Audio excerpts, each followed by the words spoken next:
Lazarus had been dead for 4 days. His body was already in the tomb, sealed with a stone. No one expected to see him again. But then, Jesus arrived.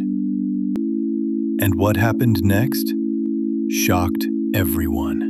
In a quiet village called Bethany, just a short distance from Jerusalem, lived 3 close friends: Mary, Martha, and their brother Lazarus. They were not rich, they were not powerful, but they were known for something greater. They were deeply loved by Jesus. Whenever Jesus passed near their village, their home became a place of rest, a place of laughter, a place of peace. Martha would serve food. Mary would sit and listen. And Lazarus would smile and welcome him like a brother. This was not just friendship. This was love. Real, deep, unshakable love. But one day, everything changed. Lazarus fell sick. At first, it seemed like something small, maybe a fever, maybe weakness. But as the days passed, his condition grew worse. His breathing slowed, his strength faded, and fear began to fill the house. Martha tried to stay strong. Mary stayed close by his side. But deep inside, they knew something was wrong. So they made a decision. They would send a message to Jesus.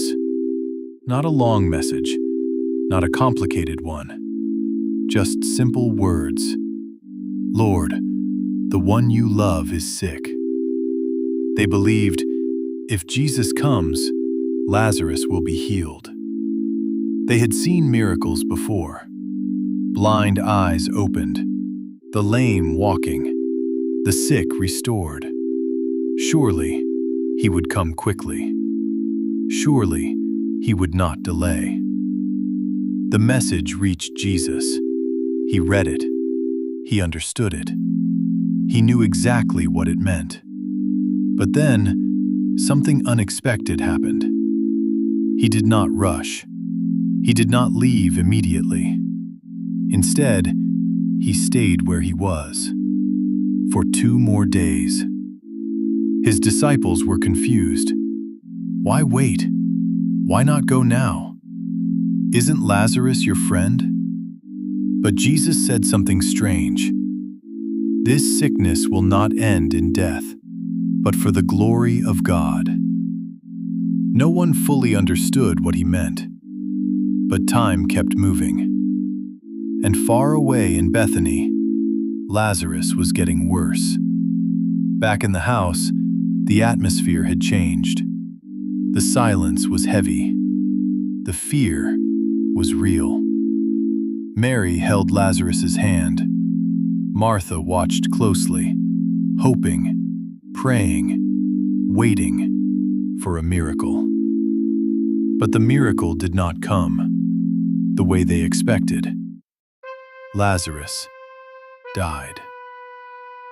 The room filled with sorrow. Tears flowed freely. Neighbors came to comfort them. The house that once had joy was now filled with mourning. And the question echoed silently. Where was Jesus? After 2 days, Jesus turned to his disciples. Let us go to Judea again. They were afraid. Rabbi, the people there wanted to harm you, and you want to go back? But Jesus was calm. He knew what he was doing. Then he said, Our friend Lazarus has fallen asleep, but I am going there to wake him up. The disciples misunderstood. If he is sleeping, he will get better. Then Jesus spoke clearly. Lazarus is dead. And then he said something powerful. For your sake, I am glad I was not there, so that you may believe. Now they began the journey toward Bethany, toward sorrow, toward something greater. When Jesus arrived, Lazarus had already been in the tomb for 4 days. Martha heard that Jesus was coming. She didn't wait. She ran to meet him. Her heart was heavy, her voice filled with emotion. "Lord, if you had been here, my brother would not have died." There was pain in her words, but also faith. Even now, she believed. "But I know, even now, God will give you whatever you ask." Jesus looked at her with compassion and said, "Your brother will rise again." Martha answered, "I know he will rise again in the resurrection at the last day." But Jesus was pointing to something more, something deeper, something immediate. He said, "I am the resurrection and the life. The one who believes in me, even though they die, will live." Do you believe this? Martha looked at him through tears, through pain. "Yes, Lord, I believe. You are the Messiah, the Son of God." Martha went back home. She quietly told Mary, "The teacher is here, and he is asking for you." Mary stood up quickly and went to him. The people followed her, thinking she was going to the tomb to mourn. But when Mary saw Jesus, she fell at his feet, crying, broken, overwhelmed. "Lord, if you had been here, my brother would not have died." Same words as Martha, but different tone. This was raw grief, deep sorrow. Jesus saw her weeping. He saw the others crying too. And something happened. He was deeply moved, troubled in spirit. And then, the shortest, yet one of the most powerful moments, Jesus wept. He knew what he was about to do. He knew death would not win. And still, he felt their pain. He shared their sorrow. He cried. Jesus asked, "Where have you laid him?" They said, "Come and see." They led him to the tomb. It was a cave with a stone placed at the entrance. The air was heavy. Grief was everywhere. Jesus stood before the tomb and gave a command. "Take away the stone." Martha hesitated. "Lord, by now there is a bad smell. He has been there 4 days." This was real. This was final. This was death. But Jesus responded, "Did I not tell you that if you believe, you will see the glory of God?" Slowly, they moved the stone. The tomb was open. Silence filled the moment.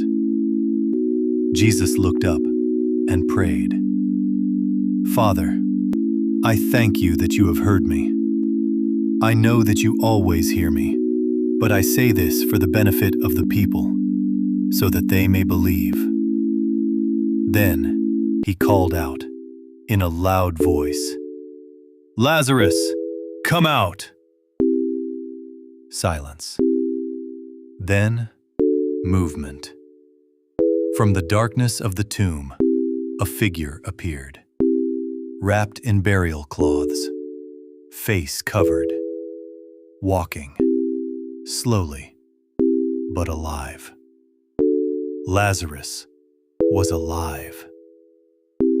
Gasps filled the air. Shock, fear, amazement. Tears turned into joy. Jesus said, "Take off the grave clothes and let him go." Everything had changed. Death had been defeated, not in theory, but right before their eyes. The same man they buried was now walking, breathing, alive. Many who saw this miracle believed in Jesus, but others were afraid. They went to report what had happened, because this miracle was too powerful to ignore. This story is not just about Lazarus. It is about faith. It is about trust. It is about hope, even when everything seems lost. Sometimes, God does not act immediately. Sometimes, there is delay. But delay does not mean absence. Silence does not mean He is not working. Mary and Martha thought it was over, but Jesus was just beginning.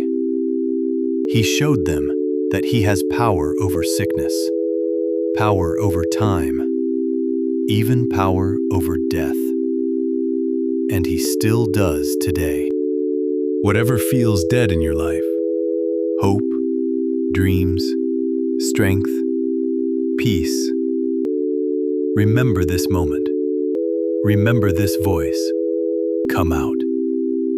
Because the same Jesus who stood at that tomb still speaks life today.